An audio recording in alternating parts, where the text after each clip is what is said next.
Você está precisando instalar um sistema de para-raio ou, tecnicamente dizendo, SPDA no seu prédio, mas não tem certeza, não sabe se precisa de um projeto, o eletricista falou para você que é só colocar uma barra de ferro em cima do prédio, ou só colocar alguém lá segurando uma antena. Cara, a gente vai te explicar tudo o que você precisa saber sobre projeto. Bom, roda a vinheta. Projeto.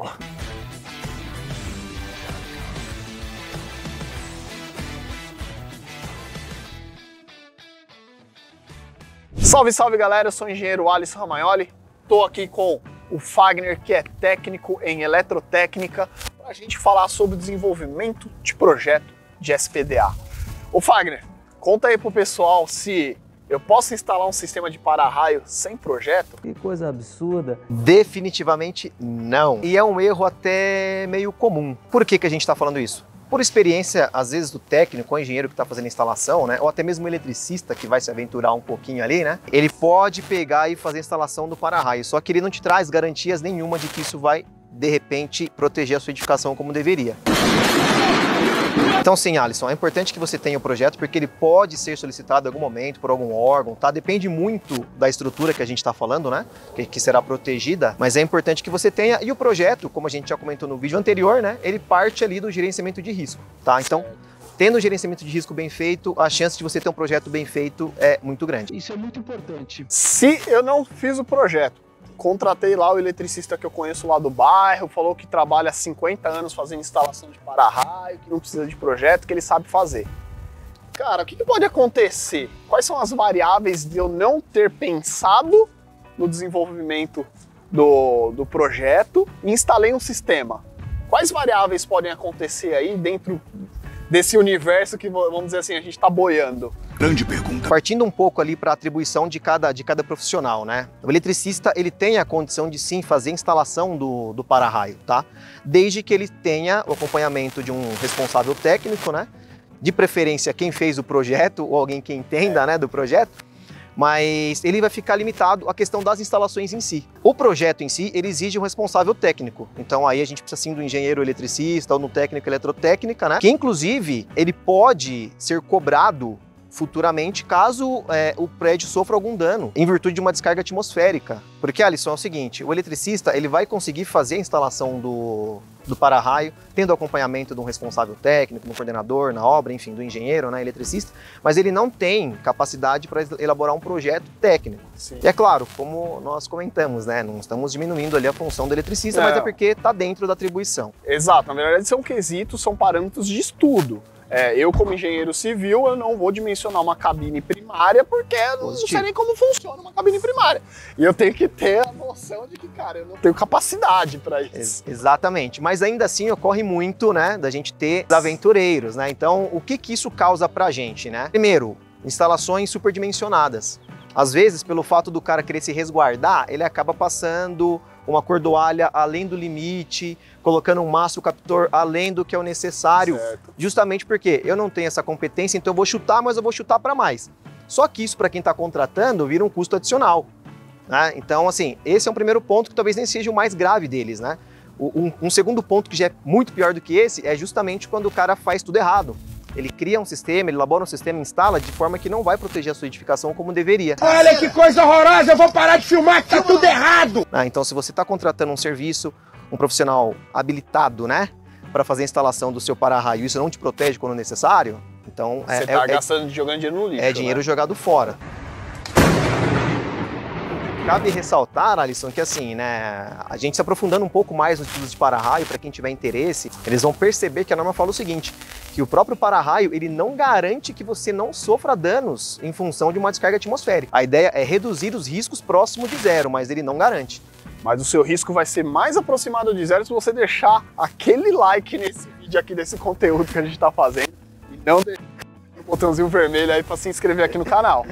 E se, né, você partir pelos os meios corretos, né, contratando um profissional habilitado para a função, partindo ali do gerenciamento de risco, fazendo o projeto, lembrando que para tudo isso, né, antes mesmo a gente precisa da planta de arquitetura, né, do prédio. Se a gente não tiver isso, a gente não faz nada, beleza? Tirando que também, ô Fagner, até pelo que a gente conversou no outro vídeo, se vocês não viram, o card está passando aqui, que a gente fez uma introdução sobre o sistema de para-raio.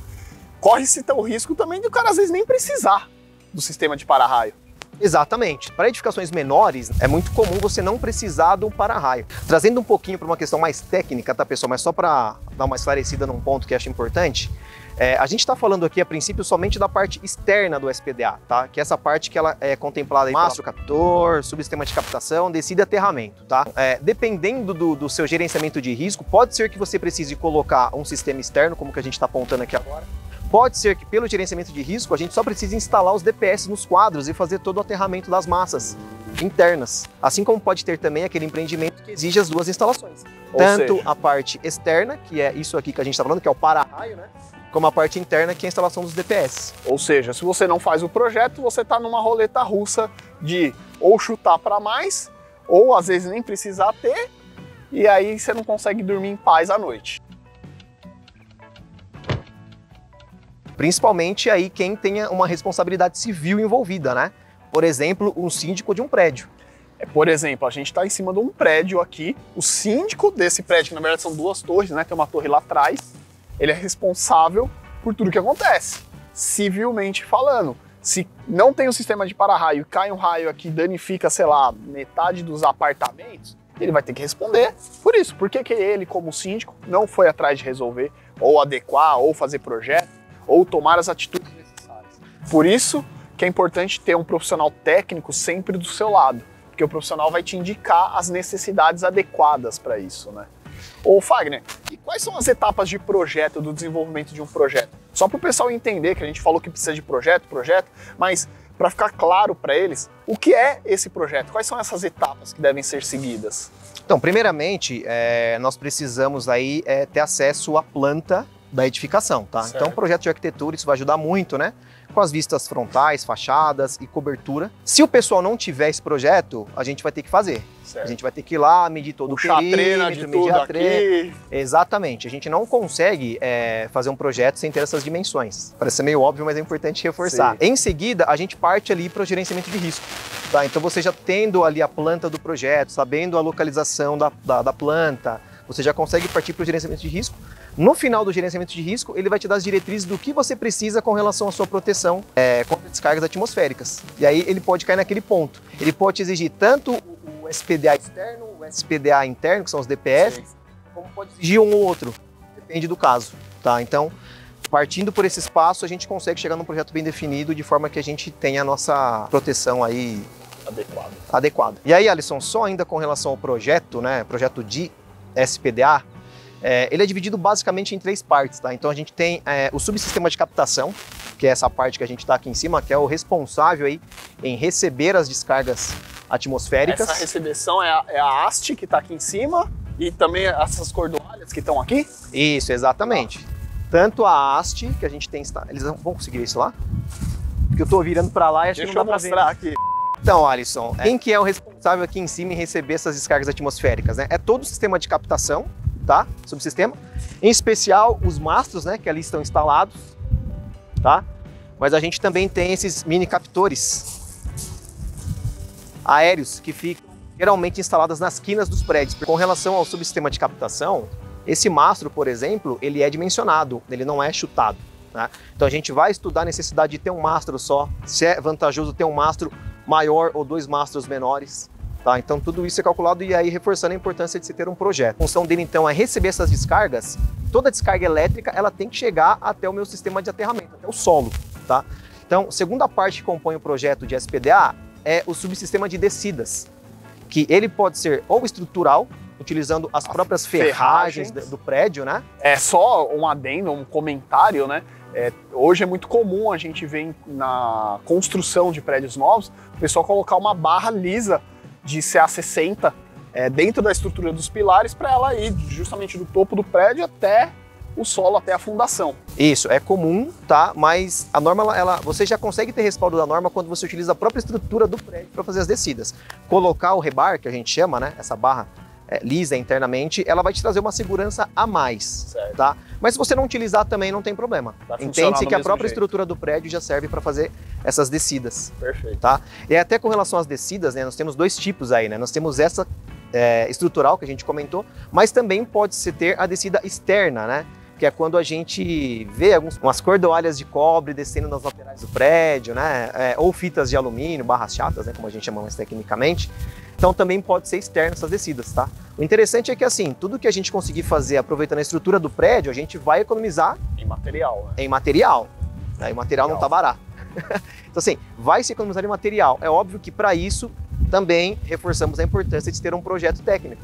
Quando a gente faz o para-raio estrutural, ele exige alguns cuidados no momento da execução, tá? Então tem um nível de detalhamento legal para que o executor, né, das descidas, das estruturas, enfim, o pessoal da própria parte civil, consiga fazer as amarrações conforme necessário. Tem algumas diquinhas ali para que ele seja realmente eficiente. E a terceira parte que compõe o projeto de para-raio é o subsistema de aterramento, que é justamente como a gente vai conseguir escoar essa descarga atmosférica no solo, tá? Então a gente também tem duas opções, né? Quando a gente fala do SPDA, descidas estruturais, já estamos falando da estrutura do próprio prédio, ferragens embutidas na alvenaria. A gente também já pode utilizar a própria viga baldrame para fazer esse escoamento. Para um prédio dessa altura aqui, Alisson, que Só um comentário, então, veja se o meu pensamento está certo. Esse prédio ele tem uma descida estrutural, pessoal. Na descida dele, a partir do momento que eu fiz a ligação na estrutura de concreto que já está descendo, eu já estou considerando que eu tenho a descida e eu tenho a dissipação dele lá no solo.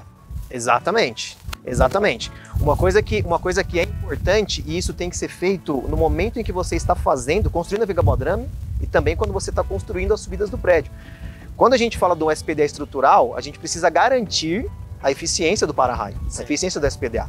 Então a gente precisa medir tanto as descidas, para saber se ela está dentro dos padrões normativos com relação à condutividade elétrica. Não pode passar de uma determinada resistência, assim como a viga baldrame também. Ainda assim é comum a gente ver prédios com descidas estruturais e fazendo todo o anel de assentamento externo. Pode ser feito? Pode. É um custo adicional? Sim, mas também vai ter aquele projetista que é um pouco mais, não diria detalhista, é aquele que quer ter mais conservador, que vai querer colocar uma cordoalha de cobre contornando todo o perímetro do prédio.